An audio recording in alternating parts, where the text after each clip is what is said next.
Magandang umaga, buenos dias, maayong buntag, Zamboanga Peninsula. Welcome sa Kapihan sa Rehiyon, Nueve, hatid sa inyo ng Philippine Information Agency Region 9. Ang programang ito ay isang plataporma para sa mga ahensya ng gobyerno upang ilahad ang kanilang mga programa at serbisyo sa taong bayan. Nangunguna ang Zamboanga Peninsula sa kaso ng teenage pregnancy sa bansa, ayon sa kasalukuyang datos ng Philippine Statistics Authority o PSA. Kaya naman sa ating episode ngayong araw, makakasama natin ang Commission on Population and Development o CPD Regional Office 9 upang ating pag-uusapan ang inisyatibo ng gobyerno upang mabigyang tuon at intervention itong mataas ng kaso ng teenage pregnancy sa Zamboanga Peninsula. Pero bago natin ipakilala ang ating panauhin ngayong umaga, inaanyayahan namin kayo na tumutok sa ating live stream sa PIA Western Mindanao, cross-posted sa mga Facebook pages ng Pagadian at Zamboanga del Sur Media. Nakahukap din po tayo sa Radyo Pilipinas. We would like to acknowledge our online viewers and media partners mula sa iba't ibang panig ng rehiyon. Magandang umaga po sa inyo. At this point, let us welcome our resource person for today's episode.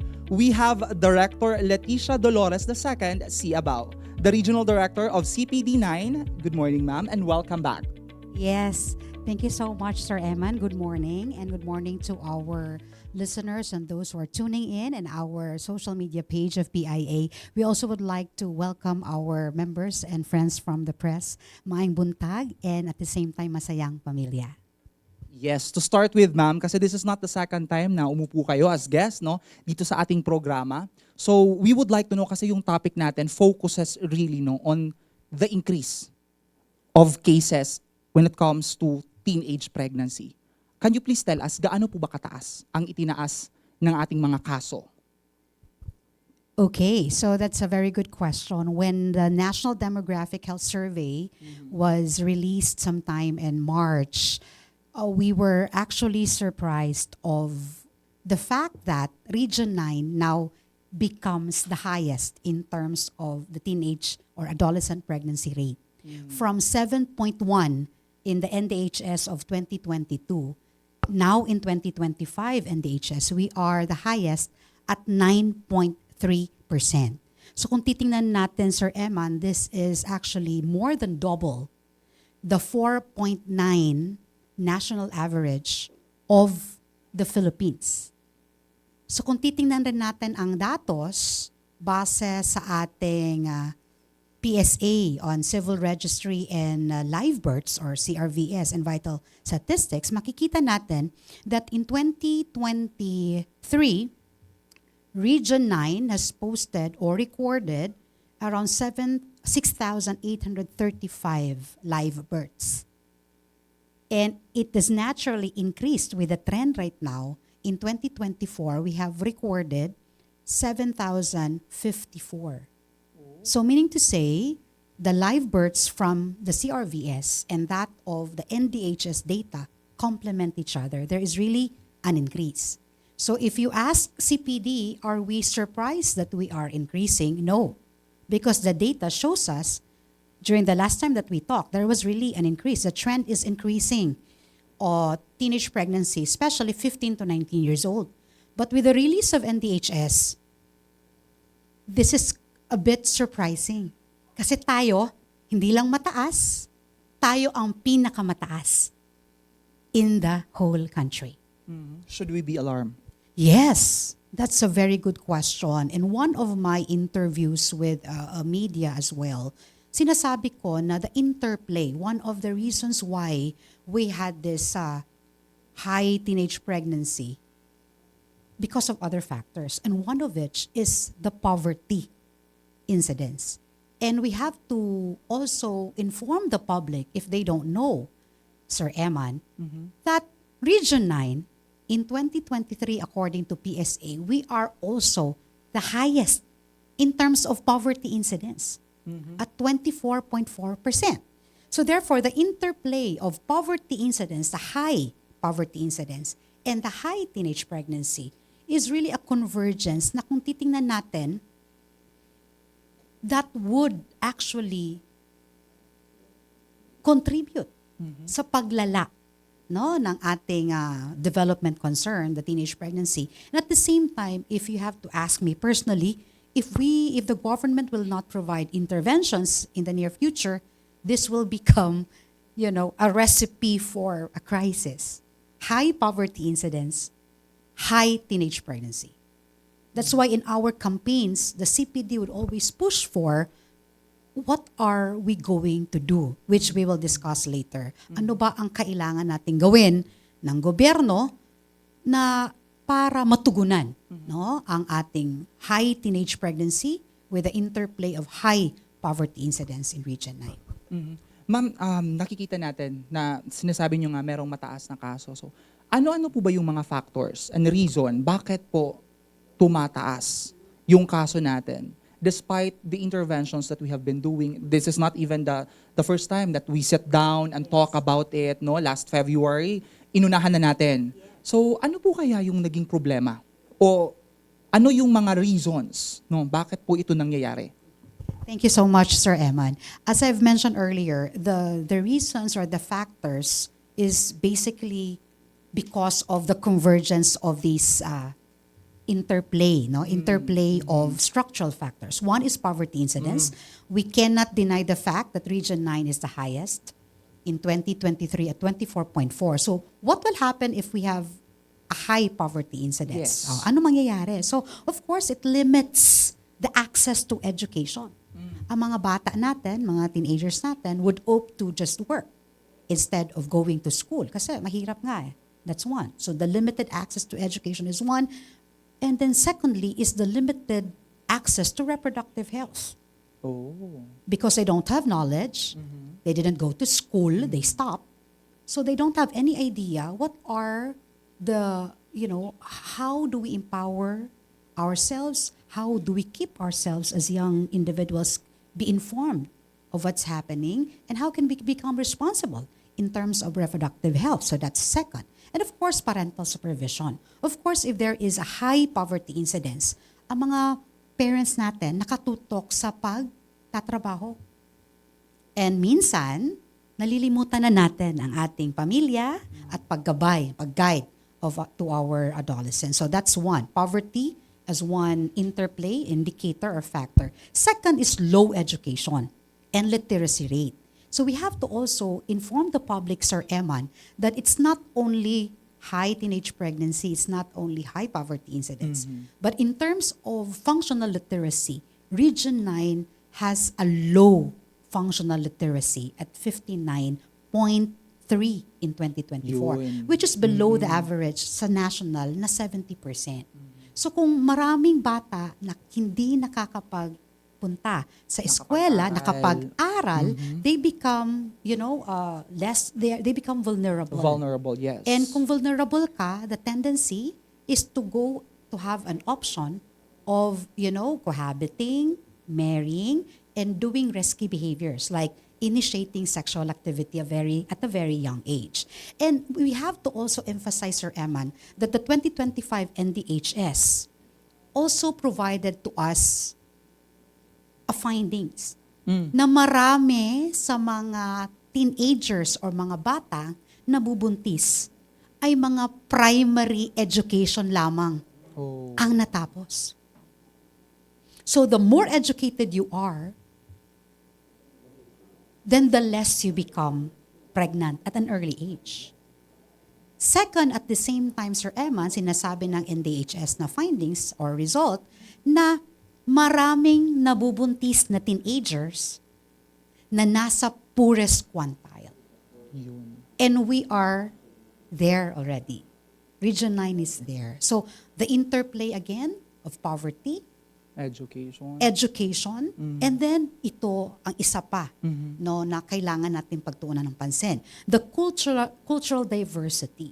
We know for a fact that Region 9 is highly diverse in terms of ethno-linguistic groups. No, one-third of our population, iba't iba, no.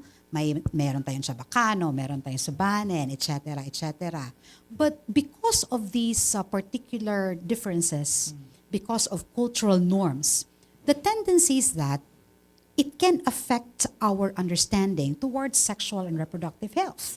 And at the same time, decision-making skills, and at the same time, norms on marriage and unions. Right? So, yung iba pwede binubuya at a very young age. That is a social norm. Yun yung cultural nila naman na practice. So because of that, it affects the increase of the incidence of our adolescent pregnancies in the region. Yeah, no? So maraming daghang dala matud pa Daghang nila dala. ang teenage pregnancy. So abinato usa lang ka but yeah.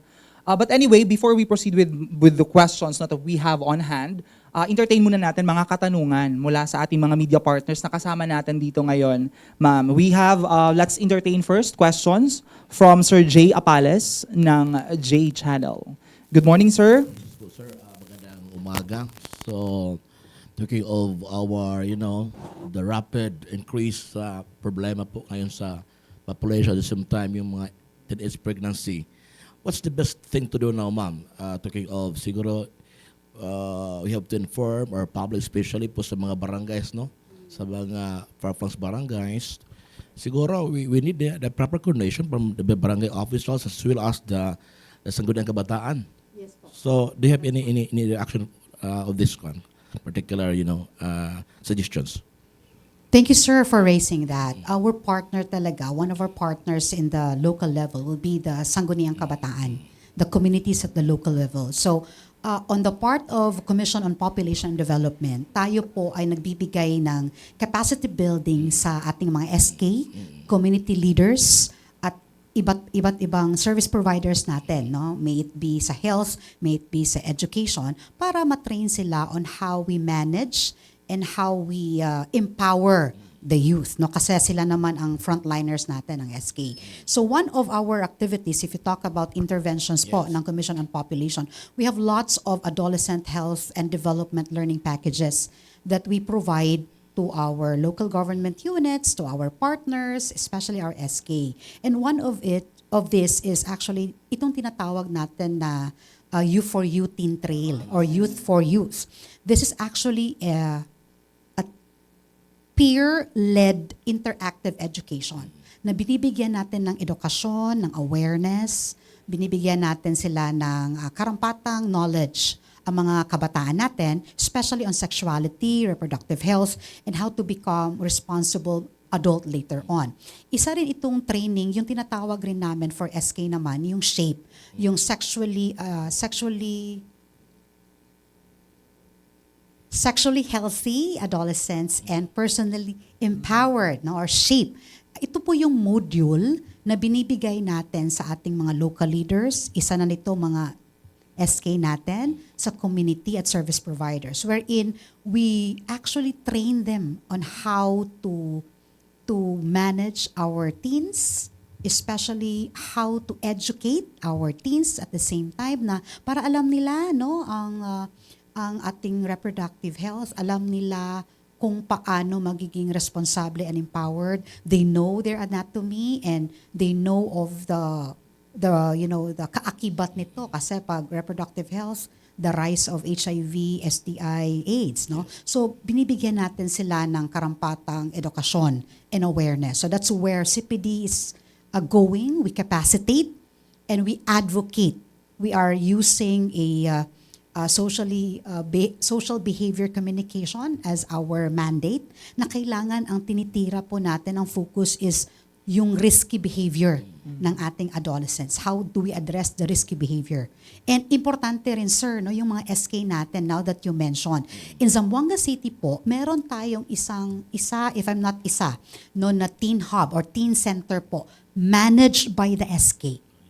So it's a good thing that our teenagers will go there and ask for services and support na ang nagbibigay nito ay trained SK leaders. Kasama nila, mga teen rin. So there will be no stigma, there will be no judgment. The environment is supportive, and these adolescents will be able to share their problems, ask for advice, kasi nga walang adult na supervision. No? Kasi iba kasi pag adult, iba rin pag teen. So these are some of our programs sa adolescent health. I know other agencies also have their trainings. Like for example, we have DOH, you also have one. We also do conduct, sir, peer facilitators training among our service providers in the local level para alam rin nila kung paano mag-manage ng mga kabataan. Alam naman natin pag kabataan, ang bugso, napakataas, napaka-hyper. That's why we are here to guide them and to provide a space, an open space, a space where there is safe and supportive environment that everyone else will feel empowered and everyone else will also be feeling well-informed. So meaning, ma'am, proper education, Yes. dissemination, no? And ang tingin ko, ang may big role ngayon is yung DepEd natin. Especially po social media, very open na sa lahat eh. Wala nang control. Talking of mga pornographics, di ba? So I do hope that the POPCOM, your office, or national government could also give you enough budget, no? Especially talking of dissemination, information drive, sa different level of the community. Thank you so much. Thank you so much. I would like to address that, sir. Thank you so much for raising that. The Department of Education is also our partner, Sir Eman, no, in our quest towards age-appropriate education. Kasali po sa Department of Education, tinatawag nating reproductive health education. So part ito ng curriculum ng DepEd, and later on po pag-uusapan natin yung intervention na bago lang po, it was approved by the Regional Development Council last week in terms of Focus 2026 Adolescent Health Development from 2026 to 2028. Partner po natin ang Department of Education on this. Yes, no? CPD can't do it alone. Yes. So thank you, Sir Jay Apalas ng J Channel. Proceed naman tayo sa mga katanungan mula kay Sir Stanley Dueñas ng XFM Pagadian City. Magandang umaga, Sir Iman, and also to RD. Ang una ko pong tanong ay ganito. Ilang taon ang pinakabatang nabuntis sa Region 9? Okay, I think we had that in our first discussion last January. That's a very good question. This is reported from the Department of Health, but we don't know if there are still unreported. But the youngest reported by the Department of Health, Zamboanga Peninsula, is 9 years old. 9 years old. If you look, yes po, that's a data coming from the DOH. But to tell you as well, Sir Emma, no, that sa datos natin, sa Region 9, meron tayong 9 years old. But in other regions, they reported lower than 9 years old. That's why po, just susugan ko lang yung question mo. That's why po, isa sa mga pinupush ng Commission on Population and Development, ito pong adolescent pregnancy bill. Marami na pong bill na ipasa. We just had it presented in the last parang sports committee ng Congress po. Sinasabi natin we would like to stop children having children. Stop children having children. Sa atin, it's 9 years old. How about those with 8 years old, with 7 years old? And always the question we keep on raising, are these people, the young girls, ready sa pagbubuntis? So these are some of the concerning problems. That's why yung sinasabi natin kanina, adolescent pregnancy is not just a health concern. It is a development and socio-economic challenge. So hindi kaya ni CPD alone. Lahat, it should be a convergence of the government agencies and the whole sector to, to address this development challenge. Napakabata pa, ma'am, 9 years old. So, posibleng nag-aaral to. Paano ito tinutulungan ang mga kabataang nagbubuntis upang maipagpatuloy nila, ma'am, ang kanilang pag-aaral? Oh, yes. We actually have, for other agencies which I know of, like Protectin, DSWD is implementing Protectin, wherein they provide subsidies for teenage mothers just to really make sure that they finish schooling and to make sure that they can also provide for their livelihood. Kasi nga, kung ang bata na supposed to be nag-aaral ay na-drop out, paano niya ngayon the child rearing and bearing process. Correct. Kailangan natin ng pera. So that's it. So that's DSWD. For Department of Education, I've learned that DepEd also has this policy that kahit na ang bata po ay teenager at ito ay nabuntis, Hindi kailangang i-ostracize siya. Hindi kailangang, ipa-stop siya ng schooling. They provide a supportive environment, an enabling mechanism para itong bata ay, can continue schooling. So that's it. And of course, our role as parents. I'm a parent. Some of you are a parents also here, and our listeners are also parents. No, alam nila na kailangan ng supportive environment, a safe haven for our adolescents to share their concerns, to air out their reproductive and sexual parang concerns or questions or clarifications. So we need to have this kind of environment, a supportive environment wherein our adolescents will not be judged, will not be ostracized. Instead, they will be empowered and they will be able to have a well-informed choices with in regards to their reproductive health. Maraming salamat, Dardy. Thank you, Sir Stanley Dueñas ng XFM Pagadian. Proceed naman tayo sa mga katanungan mula kay Miss Cheryl Lirazan ng Bell FM. Yes, good morning, Sir Eman, and of course, RD. Good morning. My question is all about daily love. All right, since this issue is a convergence of all agencies in the nation, so one of the reasons of having this issue is poverty. All right? So, how does the CPD address of this situation? Unsa may inyong intervention nga gihimo para sa mga sa sitwasyon karon sa teenage pregnancy? Thank you so much, ma'am, for that. No? And this time around, Sir Eman, I can now expound, no, yung sinasabi, ano ang intervention, that's a good thing. The last time we talked with Sir Eman, we're talking about adolescent pregnancy because there was really a trend, this increasing trend ng 15 to 19 years old with persistent cases of pregnant girls below 15 years old, like that's 10 to 14. So that was last January. And during that time, we were just cooking up this framework or this intervention. We call this intervention now Focus 2026 to 2028. Adolescent health, advancing adolescent health and development. So this is a multi-sectoral approach of different agencies. Kami lang po ang nangunguna kasi kami po ang nag-craft nito with regards to aligning our intervention. So what's happening right now?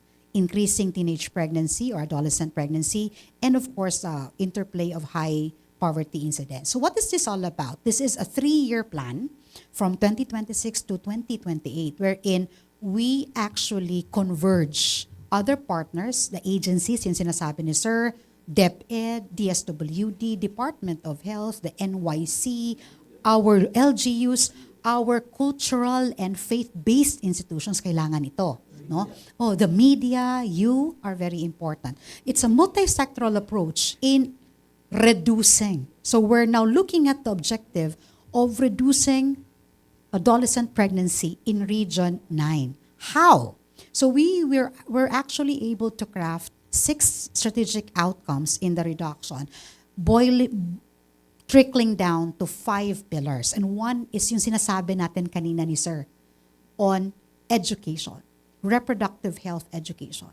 So we are looking at how we can empower the youth in terms of improving their life skills, increase in knowledge about their reproductive health.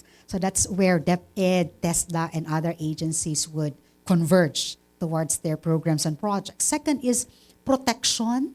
We have to increase protection systems among child and adolescent.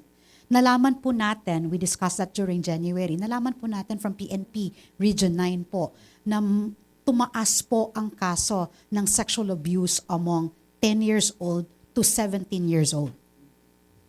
That is the latest data as of 2025. And accordingly, as we shared, itong mga abusers natin are not new. Hindi po bago, kilala ng ating mga victims. We're not saying anything more than that, but we're saying that these kind of relationship, no, especially pag older ang perpetrator, would lead to sexual violence, coercion, and exploitation. Kasi bata nga sila 10 11, 12 to 17. So that's one. We have to increase that and strengthen our protection mechanisms for child and adolescent. Third is we're looking at how we can empower the youth. Yun yung sinasabi ni Sir kanina, SK. It should be teen-led activities, and SK would be the front line of that. So iba-iba yung ginagamit nila. May mga sports, may mga iba't ibang activities that they can empower the participation of our young people in the community, no? Para yung risky behaviors nila to initiate sexual activity will be lessened if not avoided. So we also have another pillar on inculcating increasing life skills. Kapag kasi ang bata ay nag-aaral, may guidance ito sa mga iba't ibang kaukulan ng kanilang parents, so we can also improve their risky behaviors. And of course, we're looking at how enabling mechanisms like DOH, CPD, and that's what we do with that framework, is doing in terms of providing mechanisms po na para maprotektahan ang mga kabataan. So itong Focus AHD po ay bago lang naipasa sa Regional Development Council 9 last week. The next thing that we're going to do is to converge. Although alam na ng iba't ibang ahensya, we will converge them in coming up with necessary and appropriate activities in alignment to these strategic outcomes and strategic pillars. All with the same in mind, same idea in mind, to reduce adolescent pregnancy in Region 9. All right, ma'am, you have said earlier that about the sexual abusers. So, with regards to that issue also, is social media influence them? And Social media. yeah. Oh, malaki po. The social media has, the advent of technology, cell phones, internet, etc., and social media, the different social media has, of course, these have significantly affect. But we have to also make it sure that we have to know that this is a misconception. Akala kasi ng mga kabataan na lahat na nakukuha nila sa social media are accurate information, especially if these sources are hindi verified, hindi validated. So they would always often say, no, I know everything. I watch the social media, I watch the news. But ang amin, ang CPD is pushing for age-appropriate communication strategy and education. So pag ito ay ang batang 15 years old and below, dapat ang ating communication strategy are different from those who are 15 years old and onwards. Iba rin ang communication strategy natin pag ito ay 20 years old and onwards. It's already adults. So, kailangan we have to eliminate this kind of misconception na akala nila lahat na makukuha sa social media are accurate. That's why we're pushing for age-appropriate communication strategy and dissemination coming from legit and verified sources. So, kami nga media, we are one of the verified sources. All right, you have also said earlier about the peer facilitators. Are you integrating peer facilitators in the Commission on Higher Education sa DepEd, di ba, na anasa sa SED, appeal ba kay naman po yung mga teenager sa college, first year to second year, and naka-attend man pud ko last time mag peer facilitator pero para to siya sa about psychological factors and Thank you, ma'am, for that. I've mentioned earlier about the peer facilitator training being conducted by the Commission on Population and Development. And you are correct. We are capacitating our service providers, hindi lang po sa Department of Education, mga counselors natin, ating mga health workers at the local level, and even, sa CHED, kasi meron rin tayong integration dyan ng reproductive and health education. So we are capacitating our service providers to make sure that when they manage concerns and when they concerns of our adolescents, and they also have to know how to educate and empower the youth towards non-risky behaviors and towards a well-informed citizenry. all right, last question. Yes. This is all about di ba, one of the reasons na high ang teenage pregnancy is about cultural norms. how would you address that to the cultural diversity or to the tribal leaders or to the tribal community? We just had finished or conducted a training in the CJ in Isabela, wherein we conducted the training among Ustads. So we empower them but by letting them know the module. Kasi ang module ng ating comprehensive adolescent education is more on learning the anatomy of the child, the girl and the boy, knowing how reproductive health works, what are the possible if there are risky behaviors, what will be the possible outcomes. So we're teaching our ustads to do this now. Although we know for a fact that for the Muslim community, they do have this cultural practice of marrying at a very young age. Ang amin lang talaga na pinupush ng CPD is really to delay sexual activity until the time that, our children, kasi mga bata pa ito, would reach, they finish their studies. Delaying sexual activities. And at the same time, we also have to educate them that this is not about the culture. It's all about empowering you. You have to make your own choice. As a young child, as a teenager, we have to empower you. You have to be educated enough to know ano ang gusto mong mangyari sa'yo, ano yung gusto mong choice sa reproductive health mo. And when you got married, later on, you get married, ang mangyayari, you will know ano ba ang gusto ko, ilan bang children ang gusto ko. So it's more about empowering the young people to decide on their own and to become responsible adults later on. All right. Thank you, RD. Thank you, Sir Eman. Thank you, Ms. Cheryl Lerazan ng Bell FM. Proceed naman tayo sa mga katanungan mula kay Sir Ace Magsayo ng RMN DXPR. Good morning, Sir Eman. Good morning, RD. Ano po ba yung mga konkretong hakbang ng pamahalaan upang matugunan ang parental supervision sa mga bata? Dahil na-mention nyo kanina na one of the factors is parental supervision. As to this factor, alam naman natin, hindi naman siya tinatago. It's the government is not gatekeeping things, especially providing labor, our labor sector, the working age ng ating population, ng iba't ibang mga interventions. And one of this would be making sure that we pour in a lot of investments towards creation of jobs. At ito po ay under the Department of Labor and Employment rather. So ito po ay ating mga interventions. So si DOLE ay nagbibigay ng iba't ibang intervention towards teens, towards adolescents in terms of providing them work, and also as well, hindi lang teens, nagbibigay rin sila sa mga parents as well. Second is that for Region 9, kasi nakikita natin na Region 9 is also very, very in terms of labor force natin, marami tayo dito sa Region 9 kasi marami ang working population natin. Nakikita rin natin that investments are poured in different cities, in different regions to make sure that jobs are created. And sa punto po ng CPD, isa po sa amin ring role ay tinitingnan rin ang movement ng tao. This is what we call migration. So nakikita rin natin na sa Region 9 po, maraming nagmo-move within the region looking for opportunities.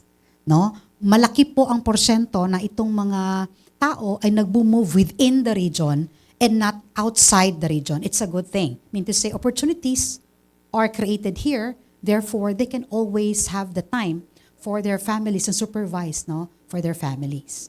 Second, in terms of hindi na ito nakatutok sa parental concern. It would be more on mobilizing and educating our parents na it's also a huge help for them that while they are working, these children, these adolescents should be in school. And meron rin tayong programa sa iba't ibang ahensya regarding the reproductive health education among out-of-school youth. No? So, kung out of school, meron tayo dyan. Kung in school naman, meron tayong DepEd. So, ito talaga ang parati natin sinasabi. Ito yung ginagawa na ng pamahalaan. And also what we are here for, to provide for interventions towards our labor force, towards promoting opportunities, especially in the region.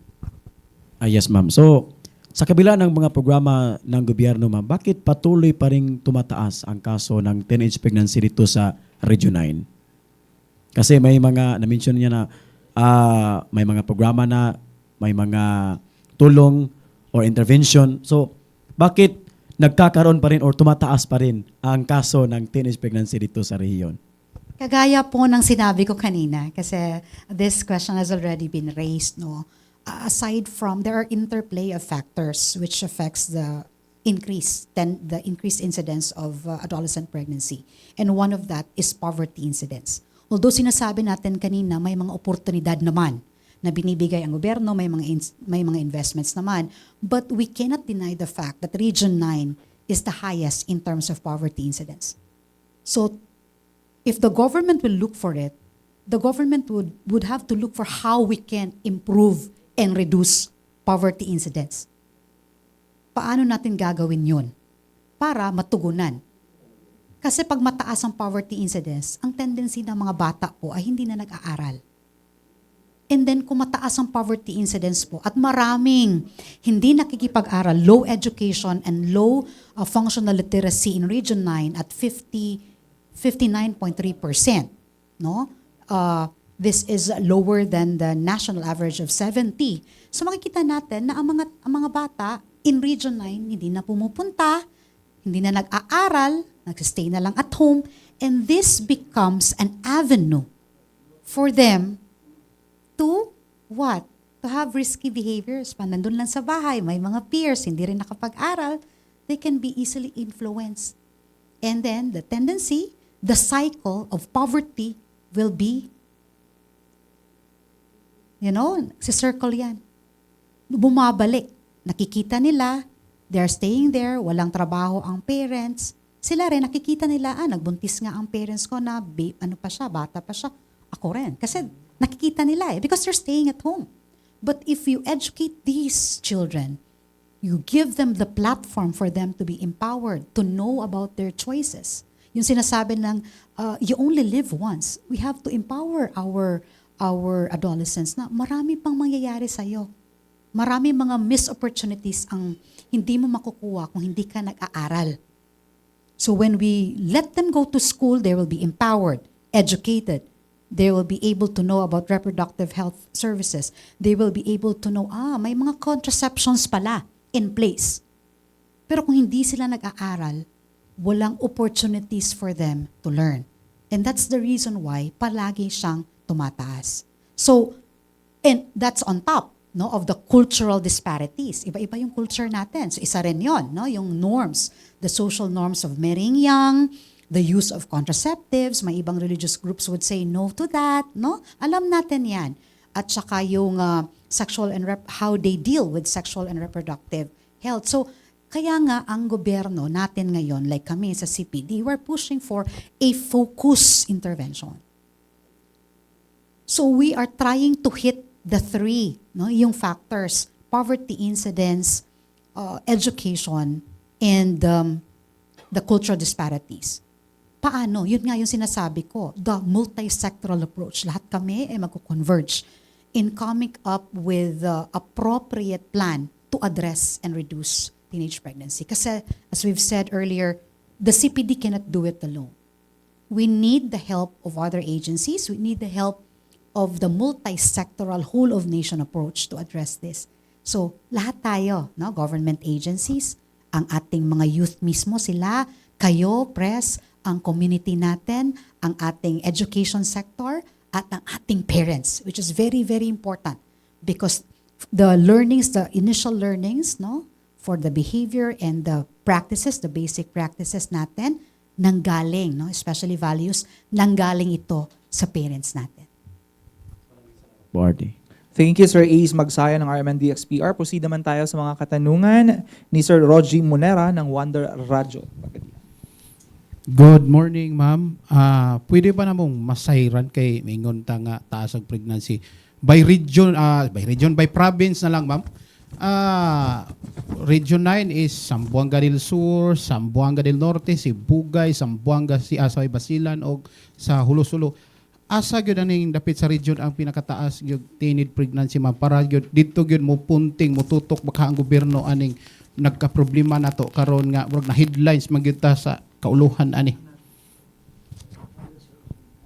Okay po, no? I do have data sets with me and I hope I can provide you with this data set. So, but generally speaking po, if you look at the 15 to 19 trend muna tayo sa Trend, 15 to 19 kasi merong 10 to 14, no?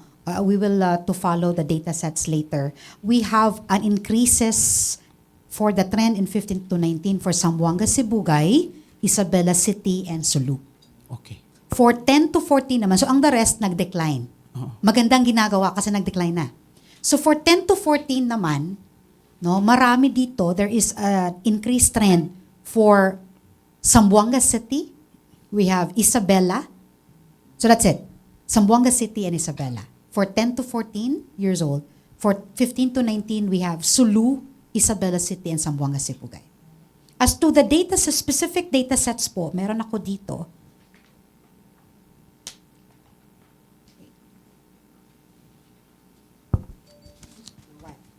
These are now specific data sets on may mga munisipyo na tayo kasi na-mention naman natin yung mga provinces and cities. So for example, for the top 5 per province in adolescent live births in 2024, adolescent live births tayo ha, kasi nga ang NDHS is just giving us the percentage, no? Makikita natin ang trend sa ating civil registry, no? So nakarank tayo sa una yung Sibugay, sinasabi natin.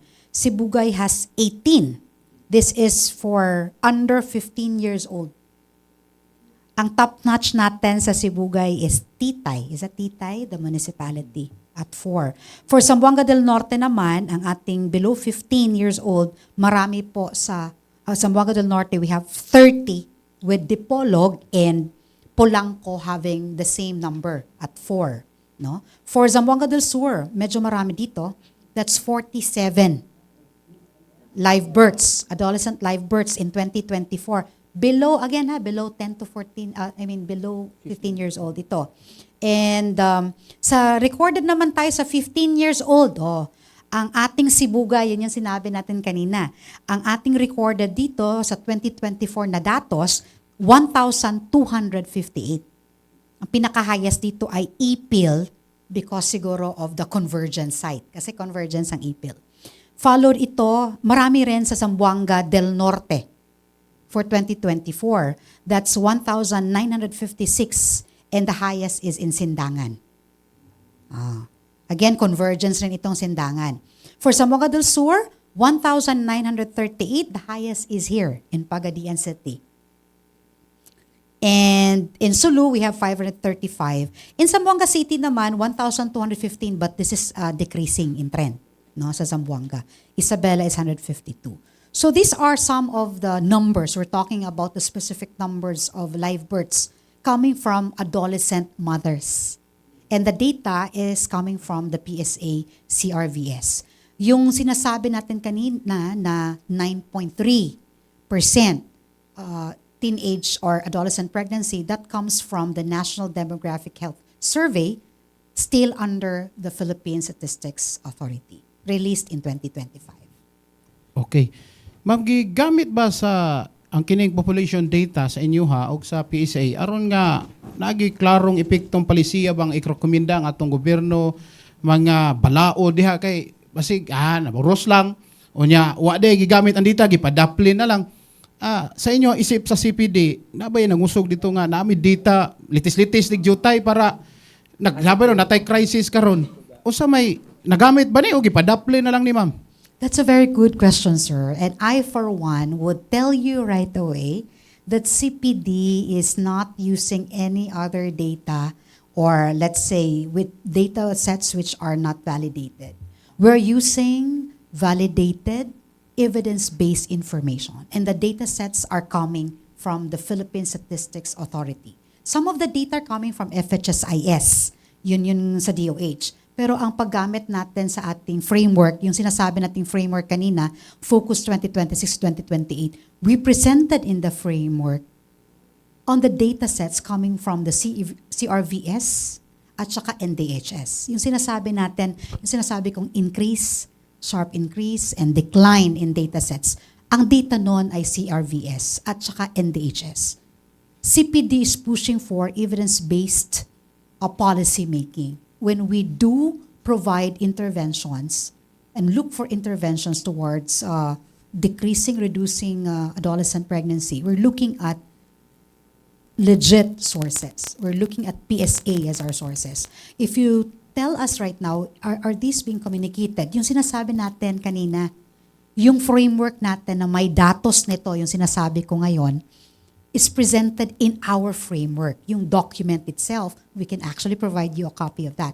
Nandun yung data coming from PSA, from FHSIS, from PNP Region 10, about HIV and AIDS, and etc., about adolescent health and development. Now, how are we communicating? One is through our partners. We started that with our partners. We communicated that during the RPDCC namin na a committee meeting under RDC, and now it has been approved by the Regional Development Council 9, yung document on focus, our framework to reducing adolescent pregnancy. Our plan right now, sir, is to communicate that ito, through this avenue that you're here, you help us also communicate sa level ng ating mga communities. Then we go down. From agencies, we converge the national agencies. We go down po at the local level. Ngayong May po, meron rin kaming convergence with the population officers in the field. Really, not only presenting the plan, the 3-year plan, but making them sure that at their level, at the local level, they should be owning these concerns.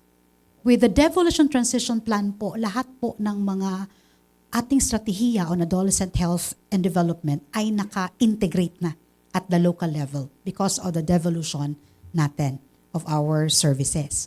So ang role ni CPD is to provide them with accurate data, provide them with these scenarios, provide them with this analysis, and for them to also validate that at their level and provide intervention at the local community na pwede sila makapagbigay. So that's where we are going. And again, as I've said, we cannot just do it alone.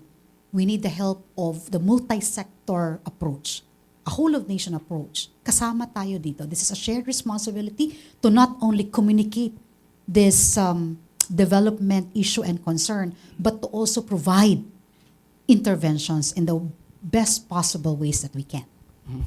Sikan to the last question, ma'am.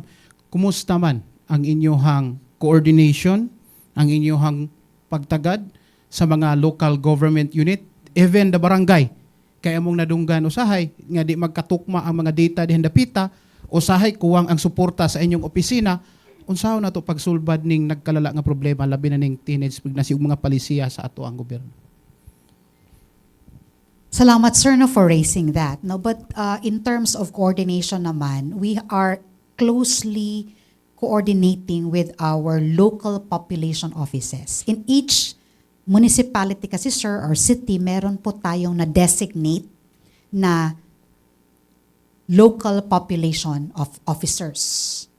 So itong mga local population officers, sila po sa field, sa local level, sila po ang nagpaplano, nag-integrate ng plans ng population and development. For example, ang adolescent health and development ay isang population and development concern. So hindi lang siya sa Department of Health nakatutok, meron rin kami nito. So another example is the reproductive health, responsible parenthood and reproductive health. Isa itong matatawag nating population and development program. That's why nandito po yan sa not only in Department of Health, nandito, amin po rin yan, meron kaming programa on that. Kami rin ang nagsusulong sa field. So if you look at, or if you try to ask someone from the LGU, kailangan natin ng designation ng population offices, which I believe, and I have to tell you this, Sir Eman, sa region natin, hindi pa lahat ng ating municipalities ay merong population officers. Ang amin lang talagang linalobby sa aming mga LCEs, please designate. Kung hindi kaya ang budget, magplantilya, designate someone. Kasi pag ganun, siya po ay mangunguna sa levels sa LGU and tapping to the barangay levels in terms of population and development concerns. How we can address this issue, how the government, the LGU can also provide interventions and activities. So isa ito po.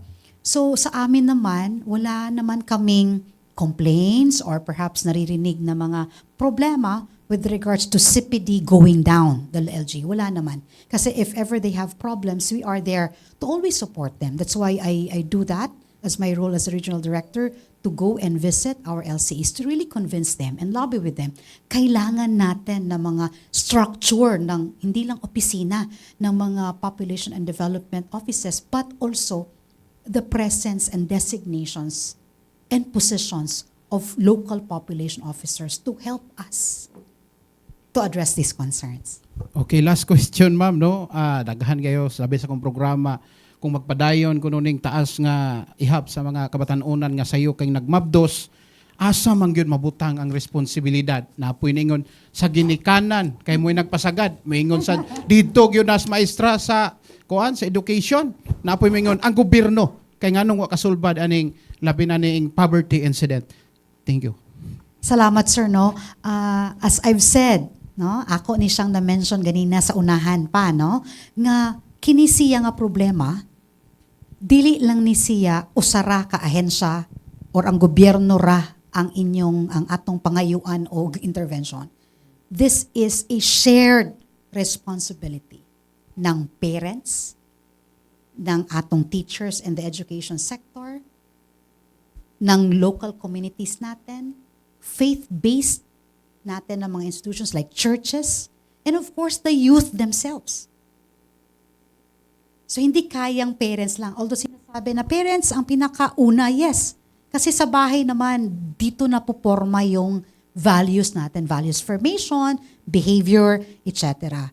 But importante, not only the parents, the communities, the enabling environment, the policies in place, the churches, lahat tayo may role.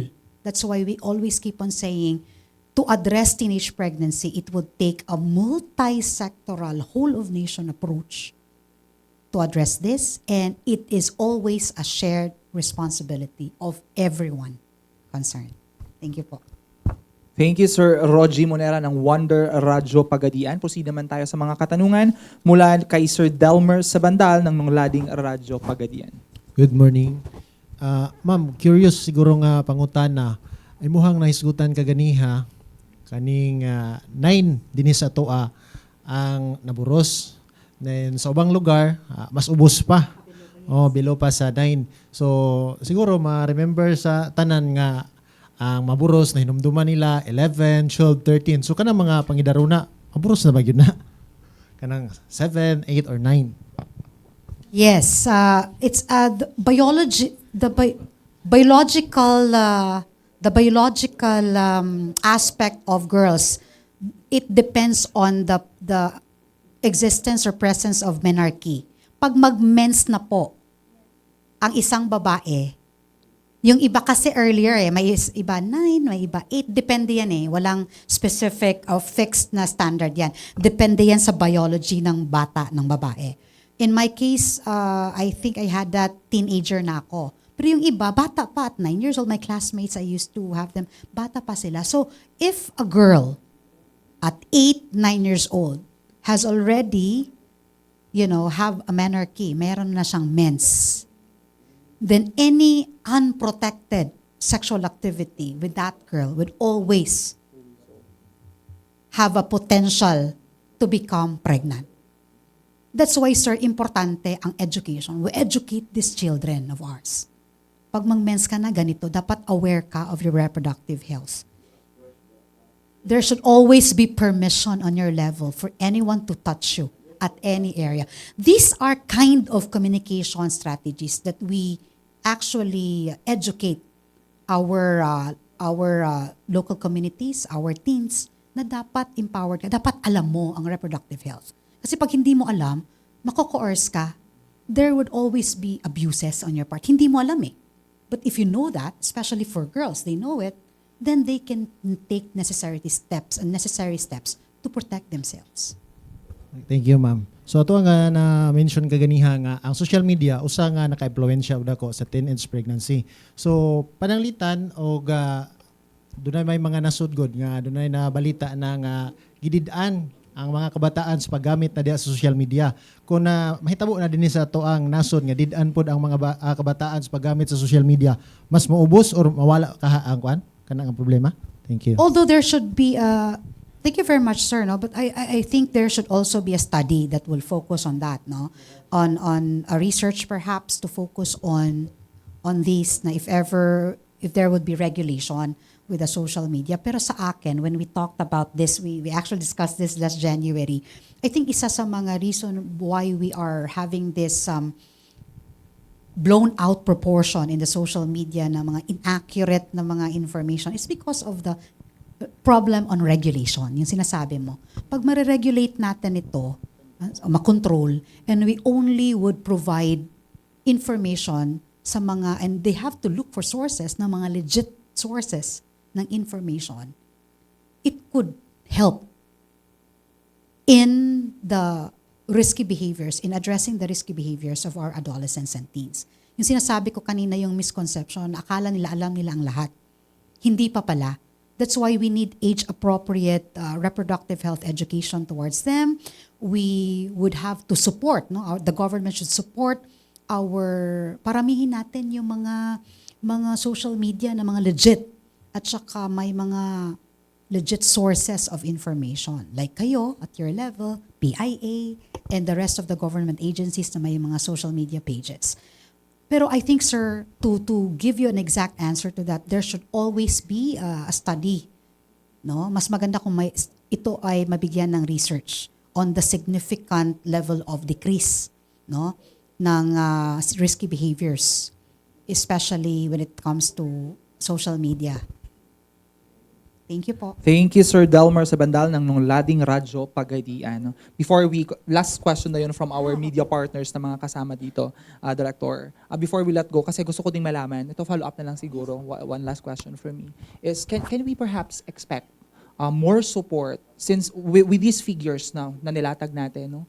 Perhaps Region 9 will be able to receive more attention and support, especially with this concern on teenage pregnancy. Are we hoping for that, ma'am? Yes. And that's the reason why CPD is not only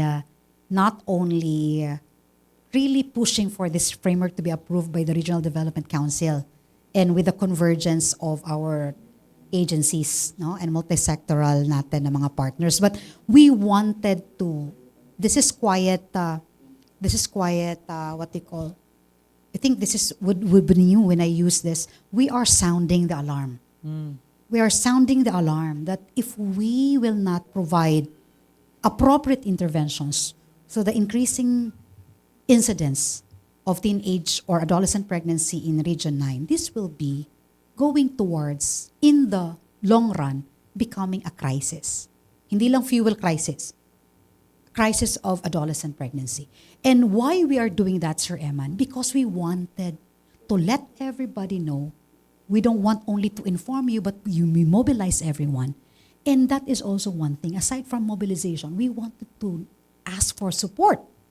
Support in terms of increase in budget, hindi lang ng CPD, but other agencies that we partner, especially in terms of providing adolescent health development programs. But we are also looking at other support as well. Support of the local government unit, support of other government agencies to this program, support of other sectors like the our NGOs, our POs, our civil societies, lahat ng support that we can get in order to address this concern, this development concern, Sir Eman. So siguro ito na yon. We are starting already and we are hoping for more that we can get out from our partners and stakeholders. Yes, no, yan po yung inaasahan talaga natin. I think that's the last question for this question and answer part of our program, ma'am. So before we let you go, any parting words and your call to action message, no, for our listeners and viewers. Thank you, Sir Eman. Thank you for, once again, to PIA for giving us this platform to raise awareness and educate our communities about adolescent health and development. As we conclude, let me emphasize this. Adolescent pregnancy is preventable. This is preventable. However, we needed more. We needed not only the programs, but more than just mere programs of the government, like CPD and the rest of other agencies. This requires a shared responsibility among all concerned, all stakeholders. Of course, the government will always continue to provide institutionalized and enable and strengthen our policies towards this, expand adolescent-friendly facilities and services, and ensure that our interventions reach even the remote areas and the vulnerable sectors in our communities. But for me and for the CPD, real and lasting impact of these happen when, number one, our parents will provide a safe space and promotes an open line communication with our young adolescents to talk about sexual and reproductive health, etc. Second, our schools. We need our students to learn a lot about reproductive health and to also learn knowledge and life skills so that these life skills will later on become an important tool for them to be able to decide for their own. And of course, for the communities and our leaders, faith-based or cultural, we need them to promote protection in their community and of course, promote positive values and norms in our society, especially among young adults. And of course, the young people ourselves. The Focus 2026 AHD program or framework is not only focused on the youngs as beneficiaries. We wanted our adolescents to be the prime movers of this government framework. And we wanted to make them empower them, and make them come up with a well-informed decision-making.